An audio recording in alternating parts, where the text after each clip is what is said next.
గురుగారు 2024లో బీఆర్ఎస్ పరిస్థితి ఎలా ఉండబోతుంది? అసలు కేసీఆర్ జాతకం ఎలా ఉండబోతుంది? ఆశ్లేష నక్షత్రం కర్కాటక రాశి అష్టమ శని ప్రభావం వల్ల ఇప్పటికే ఆరోగ్యపరమైన అంశాలు ఇతరత్ర స్థితిగతుల్లో కేసీఆర్ గారు ఇబ్బందులు పడుతున్న దాఖలాలు మనం చూస్తున్నాం. చాలామంది అభిప్రాయం వాళ్ళకు సంబంధించిన నేతలు, ఆ పార్టీకి సంబంధించిన ప్రధానమైనటువంటి వ్యక్తులు కూడా కొంతమంది మమ్మల్ని కూడా కలిసి టీఆర్ఎస్ని బీఆర్ఎస్గా మార్చడం వల్ల ఏమైనా మాకు ఓటమి జరిగిందా? సో బీఆర్ఎస్ని మళ్ళీ టీఆర్ఎస్గా మారిస్తే మళ్ళీ అధికారంలోకి వచ్చేటువంటి అవకాశం ఉంటుందా?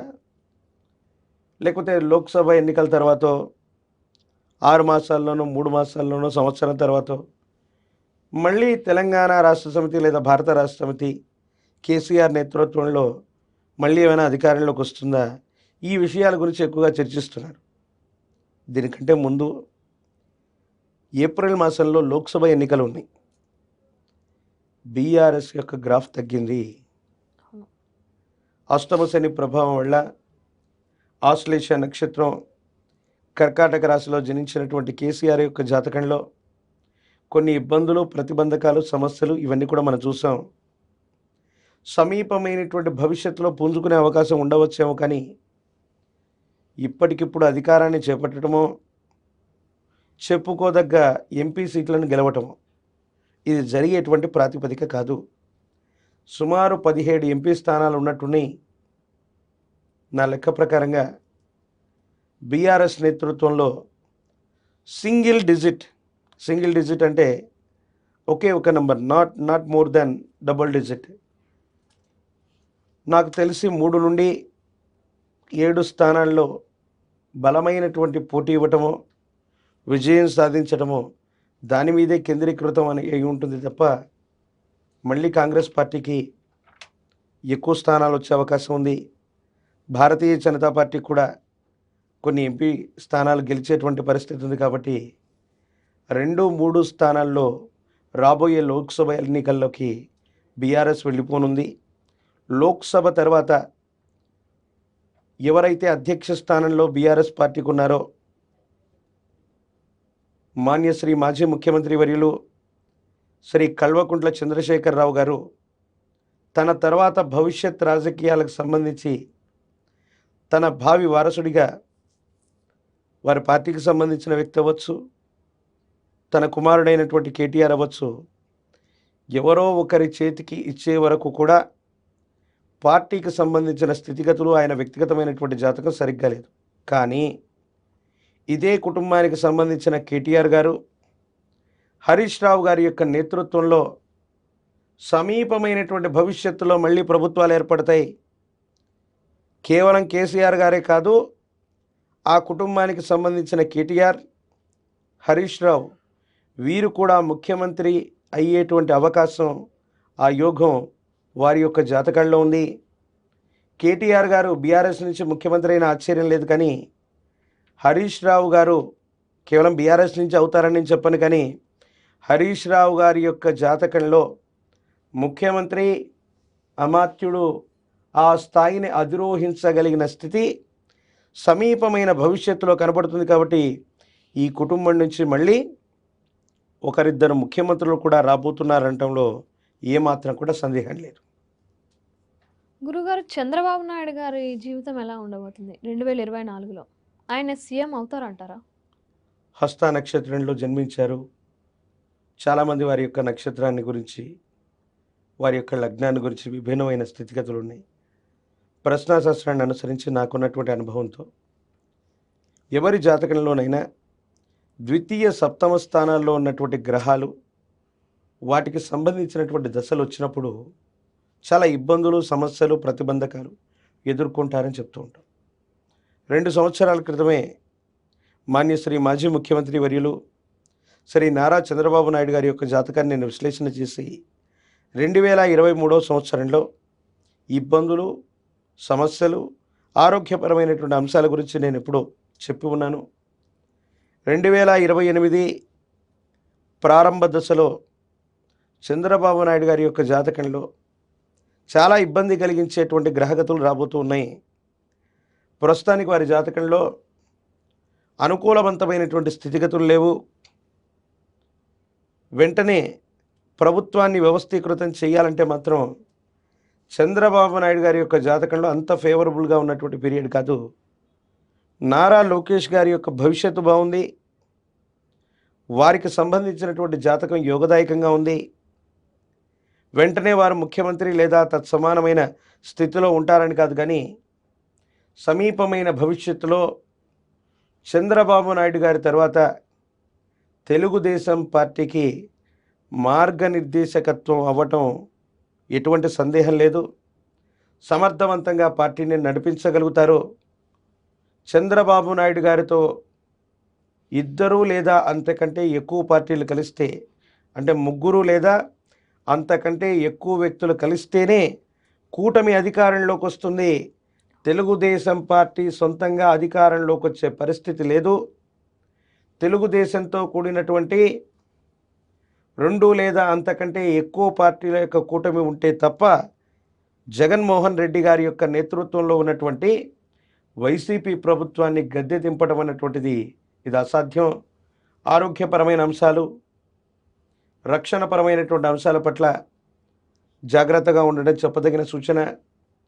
2027, 2028 ఈ మధ్యలో వచ్చేటువంటి ఈ కాలంలో ఆరోగ్యపరమైనటువంటి స్థితిగతుల్లో చంద్రబాబు నాయుడు గారి యొక్క జాతకంలో ఏవైనా ఇబ్బందులు, సమస్యలు, ప్రతిబంధకాలు ఉండేటువంటి అవకాశం ప్రశ్నారూఢం, గవ్వ ప్రశ్న వీటిని అనుసరించి చూస్తే కనపడుతూ ఉన్నటువంటి కారణంగా అప్పుడెప్పుడో ఉభయ తెలుగు రాష్ట్రాలు 10 ఏళ్ల క్రితం కలిసి ఉన్నటువంటి పూర్వం ఈనాడు సైబరాబాద్గా మనం పిలుస్తున్నటువంటి ఈ అత్యాధునికమైనటువంటి వ్యవస్థలతో కూడినటువంటి ఈ సుందరమైనటువంటి నగర నిర్మాణం జరిగిందంటే వారి యొక్క హయాంలో జరిగింది.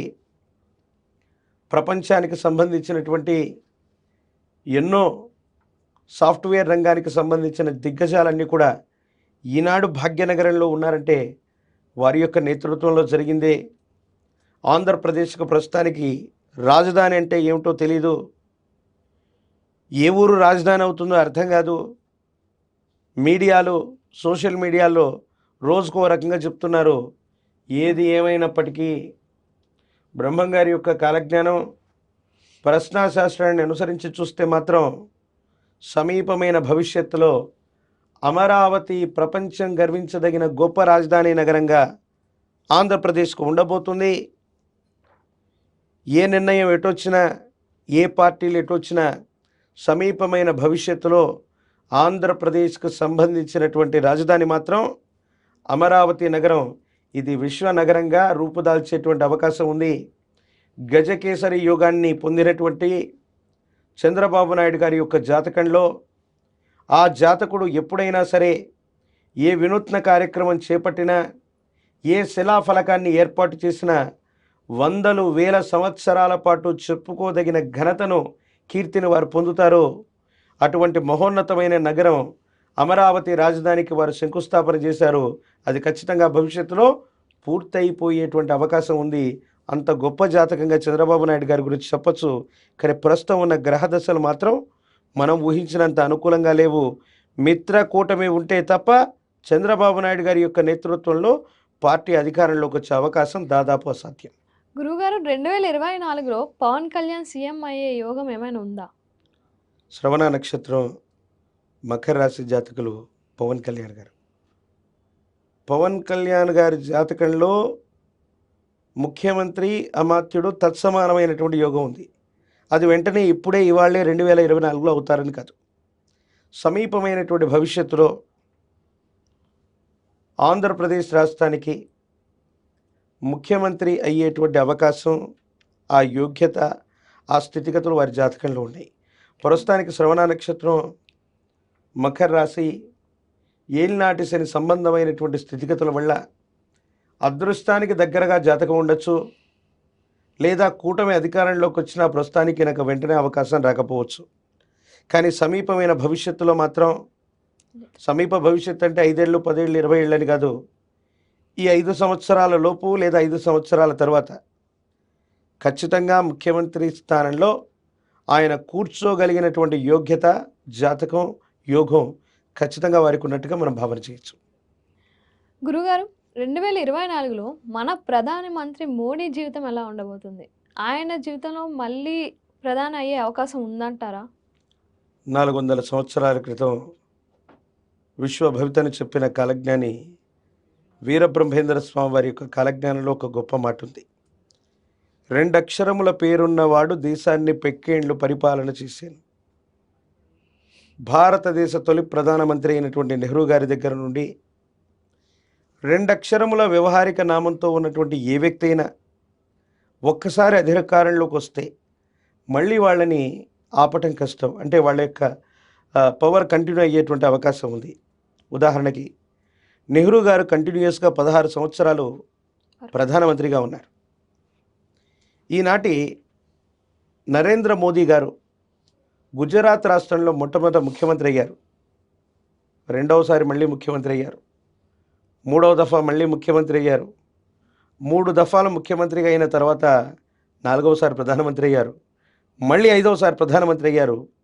అలాగే వైఎస్ రాజశేఖర రెడ్డి గారి యొక్క వ్యవహారిక నామం వైఎస్. వారి నేతృత్వంలో ఉన్నటువంటి కాంగ్రెస్ ప్రభుత్వం మళ్ళీ అధికారంలోకి వచ్చింది.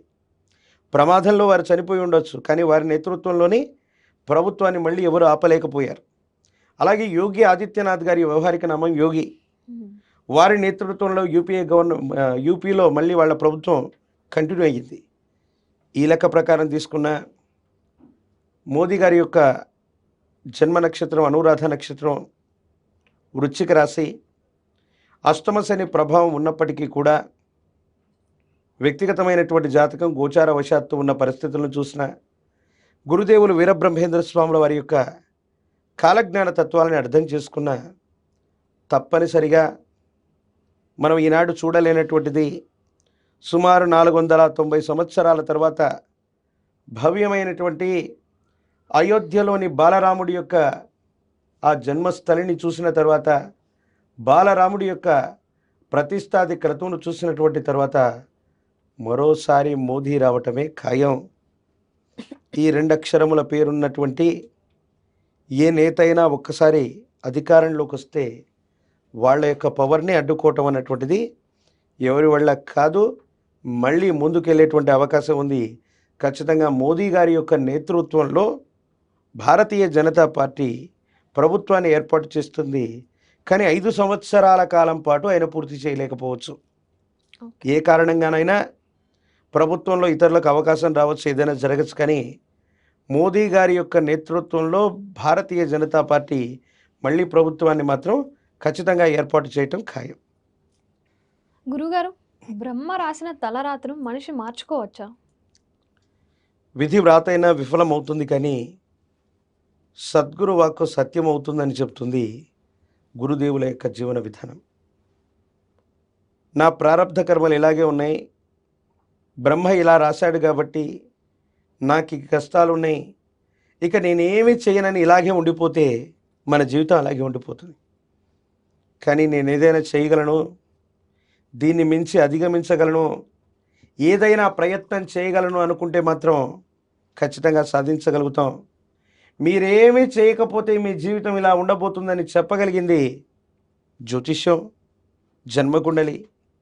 మీరేదైనా ప్రయత్నం చేస్తే దీనికి అతీతవంతమైనటువంటి ఉన్నతమైన ఫలితాలని మీరు పొందుతారని జ్యోతిషాస్త్రమే కాదు, మహనీయులు, మహోన్నతమైనటువంటి మహర్షులు, ఎంతోమంది సద్గురువులు వాళ్ళ యొక్క జీవన విధానాన్ని ఆచరించి చూపారు. స్వామి వివేకానంద లాంటి గొప్ప వ్యక్తులు ఉన్నారు. ప్రారబ్ధ కర్మలను అనుసరించి మన జీవితం ఇలాగే ఉండిపోతుందని ఊరికే కూర్చుంటే మనం అక్కడే ఉండిపోతాం. దానికి అతీతంగా ఏదైనా గొప్ప ప్రయత్నాన్ని చేస్తే కష్టాలు, నష్టాలు, ఆటుపోట్లు వచ్చినా సాధించి తీరుతాం.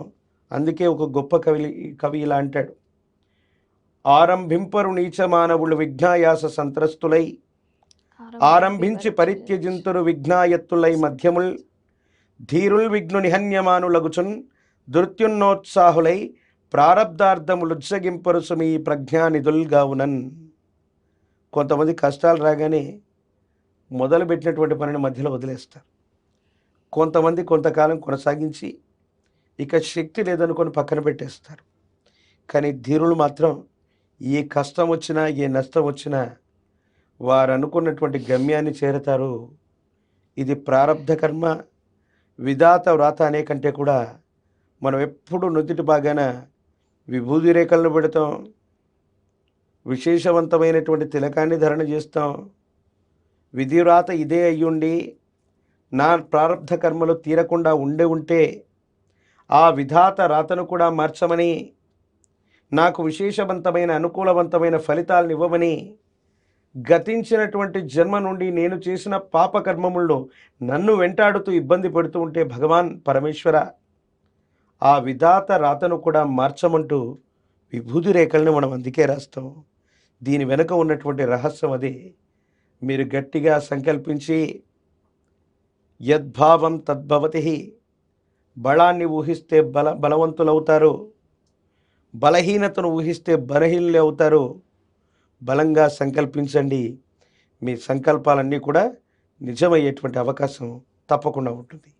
గురుగారు, కులదైవం ఇష్టదైవం అని రెండు ఉంటాయి కదా. కులదైవం ఉంటే తరతరాల నుంచి వస్తుంది, కానీ ఇష్టదైవము కులదైవము ఒకటే అంటారా?